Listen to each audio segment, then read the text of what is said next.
Hey there, folks. Well, spring has sprung. Well, according to the calendar, it has. I mean, we've still been getting some snowstorms here in New England. But spring is about renewal.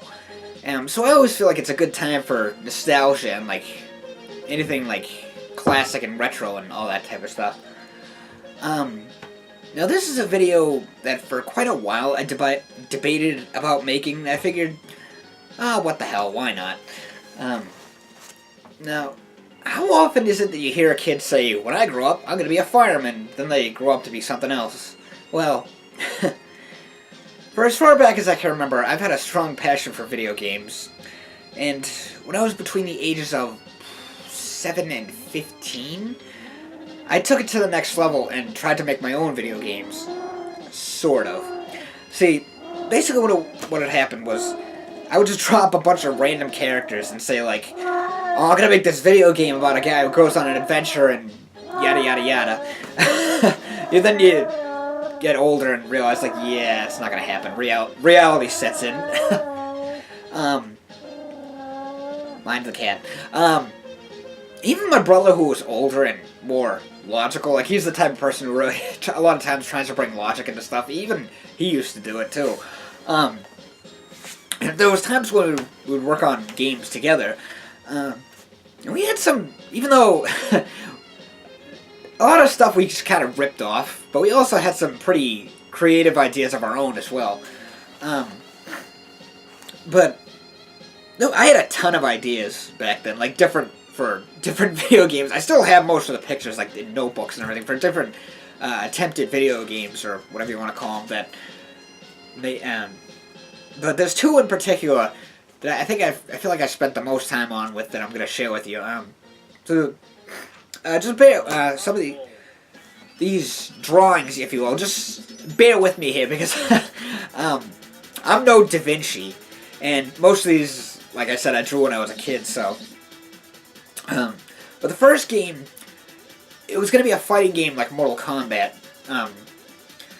Now, back in like the early mid-90s, many fighting games came and went that tried to emulate the fatality system, but none of them could really hold a candle to Mortal Kombat. With the exception of Killer Instinct, which is... that's how I came up with the title of this game. It was Killer Combat. I just combined the two names together, or at least the two, Killer from Killer Instinct and Combat from Mortal Kombat, the two. Wow. But anyway, let's just look at some of the characters. When I was a kid, I don't know why, but I had an obsession with lizards and ninjas. So this first character was a lizard ninja who I called him Slice, even though he looks more like an alligator, really. Where was I? Some of these characters I do remember, like the moves and fatalities and stuff. I remember one of his fatalities, I think I called it Slice 6 or 6 Slice, something like that. Oh, man. But anyway, what it was he'd take one of his swords and he'd cut through their neck, then through their waist, and then down the middle, like vertically, so their head would split into two pieces, followed by their torso and arms, and finally their legs and abdomen. Can you tell I grew up with movies like RoboCop? I think he was going to be like the main character, too. Let's take a look at some of the other characters here. Cave Boy, yeah, don't mind that either. I added some other little crappy things in there, I don't know why. But Cave Boy instead of Caveman. Now this guy, there was a fighting game for the Sega Genesis called Eternal Champions. I'm pretty sure it was in the arcade, too, and then it was, with the exception of the arcade, it was like exclusive to the Sega Genesis. But that was a game I always wanted to play as a kid, but I never got the chance. I have played it in recent years, though. For like one of those fighting games that kind of faded into obscurity. But anyway, there was one of the characters in the game was a Neanderthal, and he had a move where he would jump on his opponent and bash them in the head with his clubs. I was like, oh, I'm definitely making a guy like that. So that was where he came in. And one of his fatalities was he turned into a T-Rex and ate them. Kind of like Striker in Mortal Kombat 3. Of course, in this case, it sort of makes more sense. I mean, cavemen, dinosaurs, whatever. Yeah, these you can tell these notebooks are old. They're falling apart. Green Wolf. You can see him there. He was a guy kind of like Robin Hood, which yeah,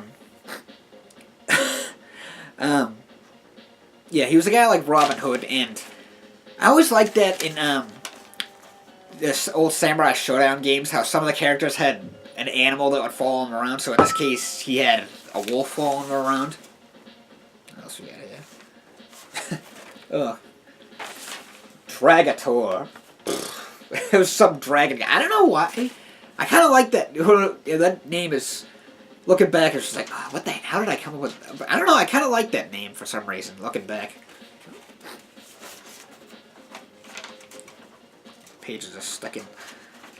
Ooh, come on. What else we got here? Jesus. God, this book is old. Satana instead of Katana, because that was something I used to do a lot, was like Mortal Kombat. It was like the female ninjas, they did blue, purple, and green. I was like, oh, they didn't do a red one. You know, this was obviously long before the 9th Mortal Kombat game, and I made her a cat for some reason. Fireball. Yeah, as my friend Mike would say, yeah, I like that better when it was Ermac. Speaking of which, here's another good ripoff. Yeah, that's not just a Cinder ripoff. Well, this guy was pretty original. Spike, who has spikes on pretty much every orifice of his body, even his fingers. Imagine getting punched by that guy. I remember my stepfather liked him. Oh my god. Axel. Let's see if I can find him. This guy...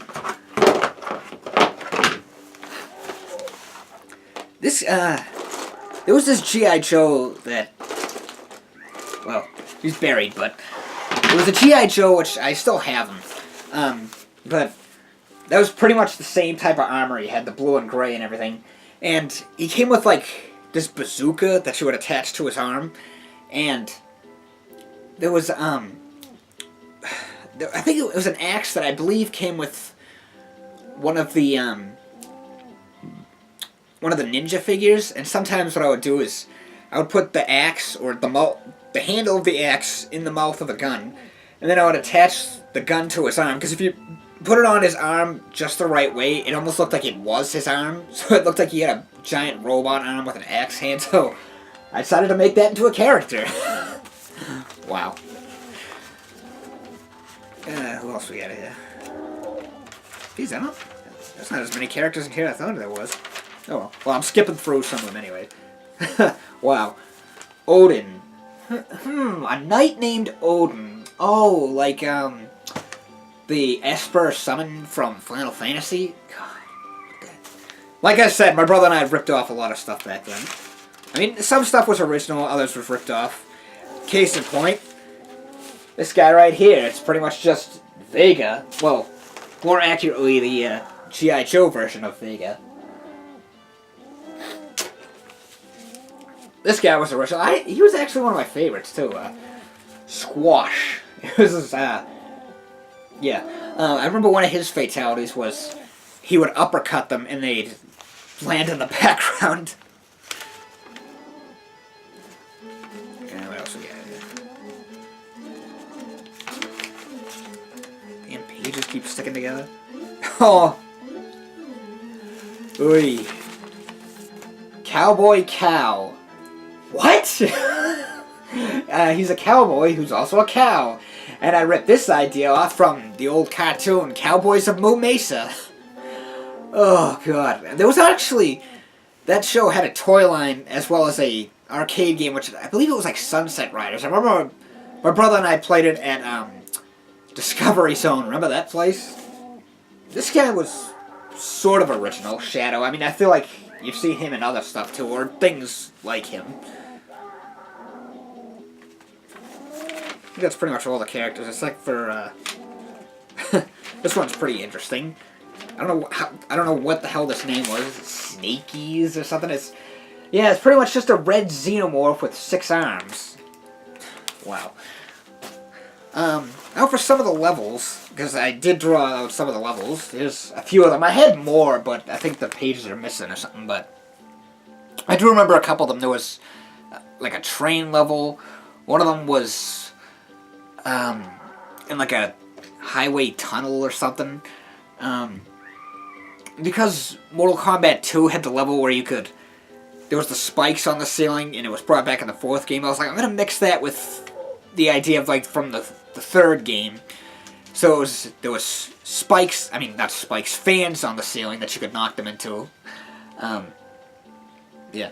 But some of these ideas, I was like, with the pit levels of Mortal Kombat, I was like, they never did anything with fire, so I'm going to make a pit level where you can knock them into fire. And this one would probably have to be my favorite. My brother always loved this idea. It was, it's in a city with 2 big, tall buildings, and then a bridge connecting the 2 of them, which is where you would fight, was on top of that bridge. And there's a thunderstorm going on, and a giant monster in the background wrecking the city. So, that's about it for Killer Kombat. Let's move on to the next game. This was going to be like Doom. And at the time, the only real games like Doom were... it was Doom and Wolfenstein were really the only like first-person shooters back in the 90s. Or back in like the early mid-90s. I didn't really know too much about Wolfenstein, but I played Doom a lot.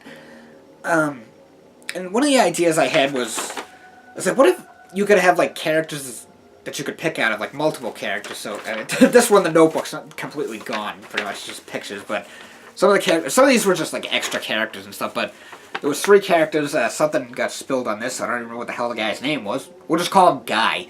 I mean, that is technically a name. But there was this guy who was pretty much just a blatant ripoff of Doom. And some girl named Laura. Yeah, that's appropriate combat wear. And a lizard guy, of course, named Scale. Because in this game you fought like mutants and stuff. And one of the ideas that I had that was very unique for the time was... I remember... in Doom, it was like, as much as I love playing that game as a kid, it's like, you have this one guy fighting this entire herd of demons and stuff, and I was like, wouldn't it be cool if he had, like, others with you? So it was like, if, in this case, like, let's say, if you were, let's say you were playing as Guy, then the computer would control Scale and Laura, and they'd follow you around through the level, and it's like, oh, that's awesome, that's, like, never been done in a game before, and then, well, at least until the 6th generation, now you see that it's very common in video games. They stole my idea. I'm just kidding. I'm sure developers talked about that for years, but could never really pull it off, like, so to speak. But due to, like, limitations and whatnot. Let's look at the enemies first, because that kind of relates to the guns, so to speak. Yeah, the enemies in this game, quite a few rip-offs. Well, these guys are kind of, well, maybe like 3 of them are original, but let's see. Mancubus. Pretty sure I ripped those off from, I forget what they were called, but I know they were in Doom, I forget what they're called. When you blow them up, like a bunch of lost souls come out because they like eat them or something. That's pretty much a gray imp. This, Crawlers, which... yeah, it's pretty much just a pinky demon, or its head at least, with with legs. This thing was actually like an old toy. I still have them, just not on me. I've actually used them in other videos though, but there were toys called Snailians. That's pretty much where I got the idea from him. Oy, man. Then there was these guys, which are pretty much called... They're pretty much just blue xenomorphs with a chain gun on them. I kind of like that idea though, what I did with them, yeah. I called them chain gunners or something. There's some others that I just random. Yeah. But let's go to the weapons real quick, because that's why I was like, oh, maybe I'll talk about the guns first. I mean, the enemies, that is. So, yeah, so, like I said, something got spilled on this, but we got the traditional pistol, the shotgun, the double-barrel shotgun, just like in Doom. A chain gun, which... That's a weapon that has, like, multiple names, because... Gatling gun, chain gun, minigun. Chain gun was always my favorite, though. And I was like, this was like an idea I had. It was like, oh, it's like one of the things you can get for ammo is you pick up, like, the chain gun arms from the chain gunner enemies. And I was like, oh, Doom doesn't have a flamethrower. So then, I believe it was Turok 2. I know Turok 2 had a flamethrower. I don't know about the first one. I was like, son of a... Of course, like I said, years later, your reality sets in, but whatever.